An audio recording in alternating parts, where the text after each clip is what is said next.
étant donné que la Russie a passé la majeure partie de ces 4 dernières années à mener une guerre contre l'Ukraine qu'elle pensait gagner. On pourrait croire que Vladimir Poutine serait entièrement concentré sur ce conflit, mais ce n'est pas le cas.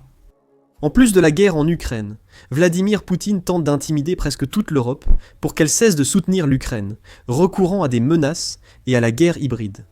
Le Royaume-Uni est sur l'un de ces pays et vient d'atteindre son point de rupture. Un appel a été lancé au Royaume-Uni. Un haut chef militaire affirme qu'il faut se préparer à un affrontement. Poutine croyait avoir soumis le Royaume-Uni, mais il doit désormais affronter un pays qui pense devoir se préparer à la guerre. Du moins, c'est ce qu'affirme le chef de l'armée de l'air britannique, le maréchal Sir Richard Knighton, qui a fait une déclaration incendiaire dans laquelle il affirme cela. Le Royaume-Uni doit désormais reconnaître que la menace russe est devenue impossible à ignorer. Le 16 décembre, Sky News a relayé des propos de Knighton sur l'avis du chef de la défense concernant la préparation du Royaume-Uni à la guerre et la menace russe. Knighton a affirmé que les forces armées britanniques resteront en première ligne contre la Russie avec leurs alliés européens de l'OTAN. Cependant, pour s'assurer que le Royaume-Uni puisse jouer pleinement son rôle, la nation dans son ensemble doit accepter la mise en garde qu'il adresse au sujet de la Russie. Knighton a déclaré que la situation est plus dangereuse que jamais dans sa carrière et que le prix de la paix augmente, appelant le Royaume-Uni à s'unir face à un affrontement de plus en plus probable. Surtout si l'on compare à la paix relative dont on jouissait avant que Poutine ne lance l'invasion de l'Ukraine. Notre réponse doit aller au-delà du simple renforcement de nos forces armées. Elle nécessite une mobilisation de toute la nation pour renforcer notre défense. La capacité industrielle, le développement des compétences dont nous avons besoin, la mobilisation de la puissance des institutions dont nous aurons besoin en temps de guerre, ainsi que l'assurance et le renforcement de la résilience de la société et des infrastructures qui la soutiennent, affirme Knighton. En d'autres termes, le Royaume-Uni doit se militariser, mais il doit aussi accepter que chaque personne dans le pays a un rôle à jouer. Si Poutine met réellement à exécution son ambition apparente de tenter de renverser l'OTAN en Europe, les fils et les filles, les collègues, les anciens combattants, tous auront un rôle à jouer, affirme Knighton, avant d'ajouter « construire, servir et si nécessaire, combattre ». Plus de familles comprendront le sens du sacrifice pour notre nation. Et la seule solution que Sky News laisse entendre que Knighton souhaite voir au Royaume-Uni est quelque chose qui existait autrefois dans le pays, mais qui a été aboli il y a des décennies. Service National. Sky News dit que Knighton a tenu à le mentionner. Il y a environ 80 ans que le Royaume-Uni a pris part à la Seconde Guerre mondiale, son dernier conflit. Cela pourrait ressembler à ce que la Russie prévoit d'apporter en Europe. Knighton a aussi évoqué le service national, notant son abolition il y a 65 ans, en décembre 2025. La résilience apportée par ce service au Royaume-Uni doit revenir. Le service national a une histoire notable au Royaume-Uni. Cela semble être une conscription obligeant les jeunes hommes valides à suivre une formation militaire. Comme le rappelle le Musée national de l'armée du Royaume-Uni sur le service national, cela faisait partie de la réalité. Mais il y avait plus. Le service national était une forme de conscription en temps de paix, que le Royaume-Uni a mise en place en 1949 pour faire face aux défis d'un monde en rapide évolution après la Seconde Guerre mondiale. Parmi ces changements figurait la montée de l'Union soviétique, ce qui fait étrangement écho à ce que nous voyons aujourd'hui avec la tentative d'expansionnisme de Poutine. Le service national a contraint au Royaume-Uni tous les hommes valides qu'ont de 17 à 21 ans, à servir 18 mois comme conscrits. Cette durée a été portée à 2 ans, avec l'avènement de la guerre de Corée, en 1950. De 1949 à 1963, plus de 2 millions de jeunes britanniques ont servi au moins 18 mois dans l'armée britannique, la Royal Air Force ou la Royal Navy. La plupart ont été envoyés dans des garnisons britanniques du monde entier, ce qui n'était pas simple. Dans les années 1950-1960, le Royaume-Uni devait maintenir les restes de son empire. Les membres du service national étaient souvent envoyés à Bornéo, en Égypte ou en Malaisie. La plupart ont supervisé une période de l'histoire du Royaume-Uni où ils passaient de la possession de colonies à la restitution de l'indépendance à ces territoires. Cependant, certains membres du service national, en particulier ceux envoyés dans des pays comme la Malaisie et le Kenya, se sont retrouvés en première ligne, mettant leur formation en pratique. Dans les guerres de guérilla, le Royaume-Uni avait besoin du service national. Knighton suggère qu'un programme similaire est de nouveau nécessaire, car la Russie devient plus forte selon lui. Il souligne que, selon des analystes britanniques, il y a seulement 5% de chances que la Russie attaque ou envahisse le Royaume-Uni. Mais 5%, c'est déjà trop. Pour Knighton, toute probabilité au-dessus de 0 suscite de l'inquiétude.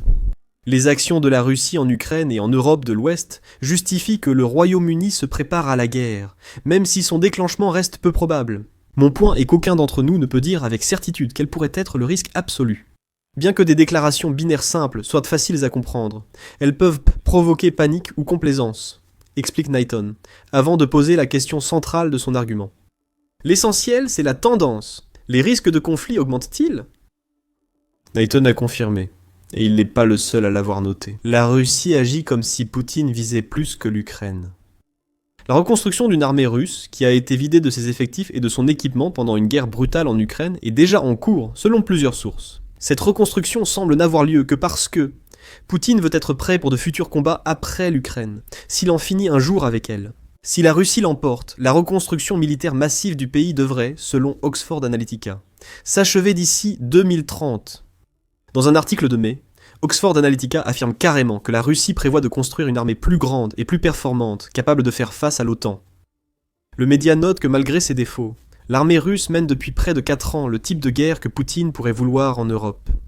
Cette guerre a poussé la Russie à reconnaître plus tôt que d'autres pays européens l'importance des drones dans la guerre moderne. Ces drones pourraient faire toute la différence. La Russie a déjà indiqué qu'elle entend produire des drones à grande échelle, affirme Oxford Analytica. Et ces drones viendront compléter les armes traditionnelles que la Russie privilégie, comme les chars et les missiles, plutôt que de les remplacer. Foreign Policy évoque des points similaires dans un article de juin sur la reconstruction de l'armée russe. Le média rapporte que la Russie mise sur une confrontation durable avec ce qu'elle appelle l'Occident collectif. L'invasion de l'Ukraine montre que la Russie ne respecte pas le droit international en temps de guerre, contrairement aux nations de l'OTAN comme le Royaume-Uni. Ce qui pourrait avantager Poutine s'il cherche à accroître l'influence russe. La Russie a l'intention de se consacrer à la reconstruction de son armée, en vue de ce qu'elle considère comme un conflit inévitable avec l'Occident. Si cela est vrai, cela ne fait que donner du crédit aux affirmations de Knighton, selon lesquelles une guerre entre le Royaume-Uni et la Russie est plus probable qu'il n'y paraît. Un article du 4 décembre dans le Milwaukee Independent donne des chiffres montrant que la reconstruction russe prévue n'est pas qu'une théorie. Il cite un blogueur militaire russe anonyme, affirmant que la Russie a produit 540 à 630 chars T-90M depuis l'invasion de l'Ukraine par Poutine, soit 13 à 15 par mois. Cependant, le média ajoute que Front Intelligence Insight, un analyste de données en source ouverte, affirme que la Russie vise à construire plus de 2000 chars T-90M, T-90M2 et T-72B3M au cours de la prochaine décennie. Ajoutez-le à la production industrielle actuelle. Et vous voyez qu'il existe un plan dédié pour s'assurer que la Russie dispose de suffisamment de chars pour travailler aux côtés de l'armée de drones que nous avons mentionnée plus tôt. La Russie pourrait même agir avant d'être prête. Selon le Milwaukee Independent, l'Institut pour l'étude de la guerre indique que les dirigeants militaires russes ne comptent pas attendre la reconstruction de leur armée avant d'affronter l'OTAN, aussi irréfléchie soit-elle. Une Russie affaiblie paraît un mauvais adversaire face à une OTAN renaissante. Cela signifie que la Russie semble de plus en plus disposée à mettre à exécution les nombreuses menaces que Poutine et ses acolytes ont proférées, ce qui est précisément le point soulevé par Knighton. Une guerre avec la Russie reste peut-être un événement hypothétique, mais c'est aussi une possibilité réelle, et elle devient de plus en plus probable chaque mois. Le chef de la défense du Royaume-Uni cite de nombreux chiffres pour appuyer que la Russie pourrait préparer une guerre contre l'OTAN, incluant le Royaume-Uni. Depuis 20 ans, la Russie a réformé sa défense et investi dans ses forces armées auparavant faibles, affirme Knighton. Les forces armées russes comptent désormais plus de 11 millions de membres, absorbant plus de 7% du produit intérieur brut et environ 40% des dépenses publiques, ce qui représente une somme qui a plus que doublé au cours de la dernière décennie. On pourrait avancer que les dépenses militaires massives de la Russie constituent un inconvénient majeur qui laisse le pays au bord de l'effondrement économique. Nous avons abordé l'économie russe ravagée dans une vidéo récente. Regardez cette vidéo pour en savoir plus sur la situation financière de la Russie. Néanmoins, rien de tout cela ne change le fait que ces dépenses ont eu lieu et que l'armée russe a énormément grandi. L'armée britannique compte seulement 70 000 militaires en service actif selon Sky News. Knighton estime que la guerre est imminente, tandis que certains au Royaume-Uni affirment qu'elle a déjà débuté avec la Russie. L'une de ces personnes semble être Blaise Metrovelli, qui est désormais à la tête du service de renseignement Military Intelligence, SIS du Royaume-Uni. Dans ses premières déclarations depuis sa prise de poste, Metrovelli a affirmé que le Royaume-Uni évolue entre paix et guerre, avec une ligne de front partout. Sky News indique également qu'elle a repris le ton général des déclarations de Knighton en soulignant cela. Chacun au Royaume-Uni doit comprendre les dangers que la Russie représente pour le pays. Le chef du renseignement a déclaré que le conflit évolue et que la confiance s'érode, alors que les nouvelles technologies stimulent à la fois la concurrence et la dépendance. Metrovelli a ajouté que nous sommes contestés partout, de la mer à l'espace, du champ de bataille à la salle de réunion, et jusque dans nos esprits manipulés par la désinformation. Ce n'est pas un problème temporaire. Le chef du Military Intelligence, Salah Sis, souligne que les tactiques de guerre hybride, omniprésentes, impactent profondément la sécurité du Royaume-Uni et du monde. La Russie est un tyran qui utilise l'intimidation, la peur et la guerre hybride pour parvenir à ses fins, tant en Ukraine qu'à travers l'Europe. Je parle des cyberattaques contre les infrastructures critiques, des drones qui survolent les aéroports et les bases, des activités agressives dans nos mers, à la surface comme sous les vagues. Selon Metrovelli, les incendies criminels et sabotages soutenus par l'État, la propagande et les opérations d'influence qui exploitent les divisions au sein des sociétés sont autant de tactiques de guerre hybride que la Russie utilise activement contre le Royaume-Uni et ses alliés de l'OTAN. Il n'y a sans doute pas encore d'invasion conventionnelle du Royaume-Uni à craindre. Le Royaume-Uni est impliqué dans une guerre que Poutine espère affaiblir progressivement, pour en faire une cible plus facile lors d'une future campagne contre l'OTAN. Il y a même des rapports, selon lesquels Poutine voudrait aller plus loin que ce qu'il fait actuellement. Le journal High Paper affirmant que le dirigeant russe fantasme sur la destruction des villes britanniques. Dans un article du 16 décembre, James Rogers dit que la Russie voit le Royaume-Uni comme une force malveillante, car c'est l'un des rares pays capables et désireux de s'opposer à ses politiques. Bien que Rogers souligne que le Royaume-Uni dispose d'une base économique solide qui soutient sa capacité à s'opposer à la Russie, il admet que la Russie a pris une longueur d'avance sur le Royaume-Uni en ce qui concerne sa préparation à la guerre. Encore une fois, on retrouve des échos des propos de Knighton, Rogers allant même plus loin en affirmant que le refus des précédents gouvernements britanniques de contrarier la Russie commence désormais à poser problème. Quelques jours avant l'article de Rogers, Richard Holmes, correspondant sécurité du High Paper, affirmait aussi que le Royaume-Uni est déjà en guerre avec la Russie. Il a mis en avant 4 types d'incidents. Tous montrent que la guerre hybride de Poutine est lancée et que ces attaques servent probablement de base au Kremlin pour une future guerre contre le Royaume-Uni. Des navires espions russes comme le Yantar ont affronté la Royal Navy dans les eaux britanniques ces dernières années, selon Holmes. En fait, ces incidents ont augmenté de 30% en 2 ans. Il est donc probable que la Russie tente de localiser les 45 câbles sous-marins reliant le Royaume-Uni à ses alliés en vue d'une guerre. Holmes précise que Poutine a des complices criminels de bas niveau au Royaume-Uni, impliqués dans des incendies criminels et du sabotage. Il y a également une campagne de cyberguerre à gérer, qui a entraîné de nombreuses attaques, mises en évidence en 2024. Le paralysie des systèmes du service national de santé par un gang criminel qui s'est avéré par la suite être soutenu par le Kremlin. Ajoutez à cela une campagne de désinformation menée par la Russie sur les réseaux sociaux et certains médias. Vous avez déjà des attaques qui minent le tissu social britannique.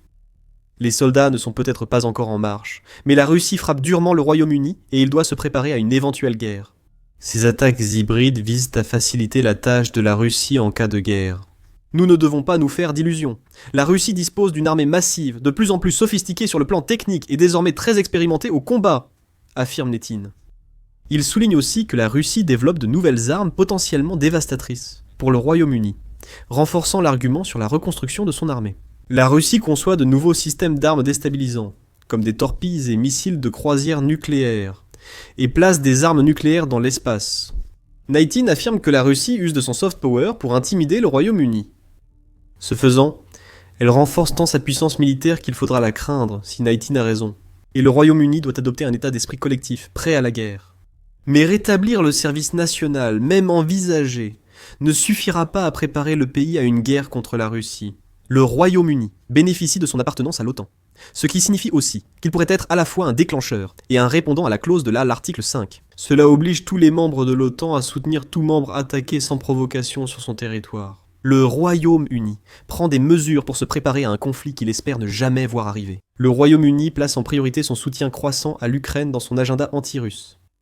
Ce soutien est crucial pour le Royaume-Uni, car il montre à Poutine que les intimidations russes sont inefficaces. Metrovelli a clairement exprimé ce point dans ses déclarations, avec une phrase qui semblait s'adresser directement au Kremlin. Nous faisons toujours face à la menace d'une Russie agressive et expansionniste voulant soumettre l'Ukraine et harceler l'OTAN, a-t-elle déclaré. Le Royaume-Uni renforce plus que d'autres son soutien à l'Ukraine. Par exemple, le Royaume-Uni dirige la coalition des volontaires, rassemblant plus de 20 pays. Il s'engage à être une force de réassurance pour l'Ukraine, garantissant sa sécurité après la guerre, même si le rôle exact de la coalition demeure incertain. Le simple fait qu'elle existe en est la preuve. Le Royaume-Uni et ses alliés estiment que soutenir l'Ukraine reste le meilleur moyen de freiner l'expansionnisme de Poutine. Le 16 décembre, Ukraine a annoncé que le Royaume-Uni agit conformément à ses déclarations. Le pays investit activement pour préparer ses troupes à un possible déploiement futur en Ukraine. Le ministre de la Défense du Royaume-Uni, John Healey, le confirme en déclarant « Je continue d'orienter les fonds pour préparer nos troupes et nos forces armées britanniques, afin que nous soyons prêts à être déployés, quand la paix viendra, malgré troupes au sol et avions dans les airs. » Le Royaume-Uni prévoit de dépenser plus que jamais pour sa défense. En mars, le gouvernement britannique a annoncé que les dépenses de défense atteindraient 2,5% du produit intérieur brut d'ici 2027, avançant ainsi ses plans de 3 ans. 3 mois plus tard, le Royaume-Uni s'est aussi engagé à respecter la nouvelle recommandation de l'OTAN sur les dépenses à 5 de leur produit intérieur brut pour la défense, ce que le Royaume-Uni promet d'ici 2035. Si Nathan a raison sur ce que l'avenir réserve au Royaume-Uni, toutes ces mesures vont dans la bonne direction. Le Royaume-Uni semble se préparer à un affrontement avec la Russie. La seule question est de savoir si le Royaume-Uni sera prêt quand Poutine lancera ce conflit, même s'il ne l'est pas. Le Royaume-Uni fait tout son possible pour soutenir l'Ukraine dans ses efforts, afin que l'expansionnisme de Poutine ne dépasse jamais les frontières de l'Ukraine. Un transfert discret d'obusiers, AS-90, est la dernière contribution que le Royaume-Uni a apportée à l'effort de guerre de l'Ukraine, et ils promettent d'ajouter une puissance de feu considérable à l'armée ukrainienne. Regardez notre vidéo et abonnez-vous à The Military Show pour des analyses des commentaires des dirigeants de la défense européenne.